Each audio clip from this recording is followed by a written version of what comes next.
semua, selamat datang di video analisis hari ini. Pernah nggak sih kalian sedang asik nonton video Reels di Instagram, entah itu konten lucu, edukatif, atau sekedar hiburan ringan, terus tiba-tiba muncul iklan yang memotong pengalaman menonton kalian? Fenomena ini bukan sekedar gangguan teknis atau strategi pemasaran biasa. Di balik setiap pop-up iklan tersebut, terdapat mekanisme besar yang bekerja dalam logika kapitalisme digital. Dalam video ini, kita akan membongkar bagaimana fenomena pop-up iklan di Reels Instagram mencerminkan praktek ekonomi politik media.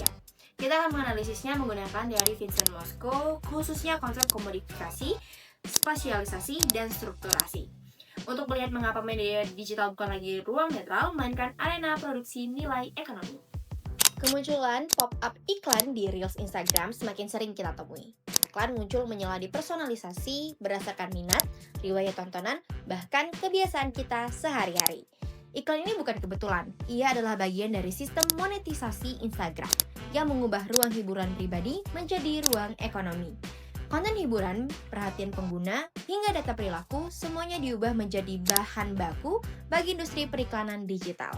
Kasus ini sejalan dengan temuan riset, misalnya pada akun besar seperti @lambe_tura, di mana konten dikemas untuk meningkatkan traffic dan monetisasi. Fenomena serupa kini terjadi secara masif melalui sistem Reels dan iklan pop-up-nya. Pertama, komodifikasi konten. Moskow menyatakan ini terjadi ketika pesan atau konten diubah menjadi komoditas ekonomi. Pada Reels, konten yang awalnya ekspresif misalnya video lucu, edukasi, atau kreativitas personal diubah fungsinya. Konten tersebut kini berfungsi utama sebagai media penopang penayangan iklan. Seluruh bentuk konten menjadi attention holder agar kita betah berlama-lama, sehingga pop-up iklan tersebut terus dapat disisipkan. Konten telah masuk ke dalam rantai produksi kapital.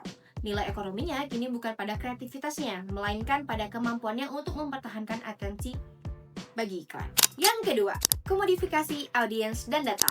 Fenomena iklan pop-up membuktikan Moskow benar. Perhatian, interaksi, hingga data kita diproduksi sebagai komoditas. Semakin lama kita menonton, semakin besar potensi keuntungan iklan yang diperoleh oleh platform. Waktu tonton, komentar, like, hingga kebiasaan scrolling kita dipaketkan menjadi produk yang dijual kepada pengiklan. Identitas kita direduksi menjadi data yang bisa diperdagangkan.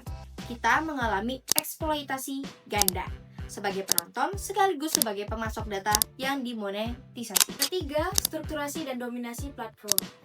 Moskow menjelaskan ini adalah saat kekuasaan media mengatur bagaimana distribusi, produksi, dan konsumsi media berlangsung.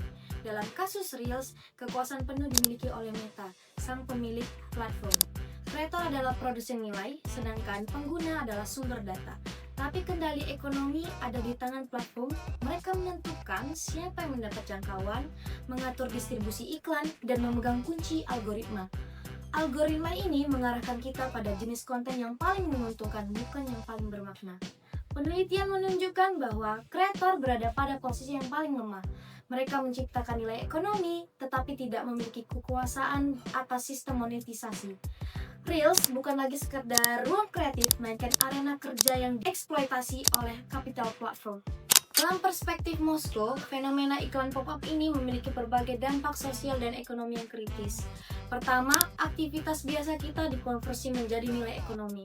Yang kedua, kreator tertekan oleh logika algoritmik, terpaksa mengejar engagement yang sensasional, mengorbankan kualitas daripada kreativitas mereka.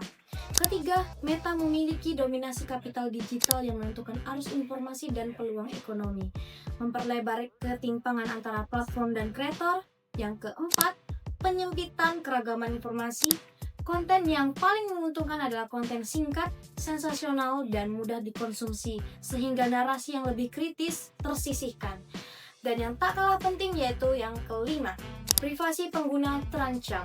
Pengumpulan data terus-menerus membuka risiko pelacakan, profiling, dan komodifikasi identitas tanpa persetujuan penuh kita. Fenomena iklan pop-up di Reels Instagram memperlihatkan dengan sangat jelas bagaimana logika kapitalisme digital bekerja. Dalam kerangka Moskow, kita melihat konten, audiens, dan kreator dikomodifikasi. bagaimana struktur platform menciptakan ketimpangan, dan bagaimana ruang digital menjadi arena perebutan nilai ekonomi yang didominasi korporasi teknologi. Kita mungkin merasa sedang menikmati hiburan, tetapi sesungguhnya kita tengah bekerja memasok atensi dan data bagi industri perikanan digital.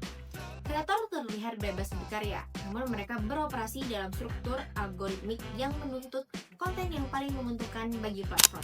Karena itu, penting bagi kita untuk menyadari bahwa media digital bukanlah ruang yang netral. Ia diatur oleh kepentingan ekonomi, politik, yang membentuk cara kita berinteraksi, berkreativitas, dan mengonsumsi informasi. Dengan memahami sistem ini, kita dapat menjadi pengguna, kreator, dan masyarakat digital yang lebih kritis. Terima kasih telah menonton video analisis ini. Jangan lupa untuk menyadari bahwa di balik setiap scroll selalu ada struktur kekuasaan yang bekerja.